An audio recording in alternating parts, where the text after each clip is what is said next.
বাংলাদেশের প্রধানমন্ত্রী শেখ হাসিনা মুন্সিগঞ্জ জেলা সিভিল সার্জন কার্যালয়ের মূল ফটকে ব্যবহৃত ডিজিটাল স্ক্রিনে শেখ হাসিনাকে প্রধানমন্ত্রী হিসেবে উল্লেখ করে একটি স্লোগান ভেসে ওঠে।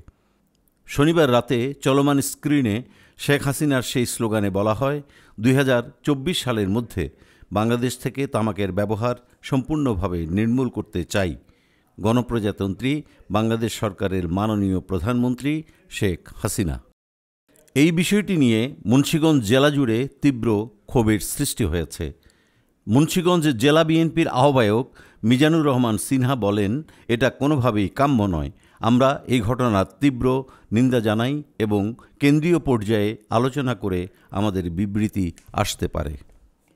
এ বিষয়ে ক্ষোভ জানিয়ে জেলা ছাত্রদলের সভাপতি আবুল হাশেম বলেন, যারা ডিজিটাল স্ক্রিনে পতিত স্বৈরাচার সরকারের স্লোগান প্রচার করেছে তারা ফ্যাসিস্টদের দোসর। এই ঘটনার সঙ্গে জড়িতদের বিরুদ্ধে অবিলম্বে আইনগত ব্যবস্থা গ্রহণ করতে হবে।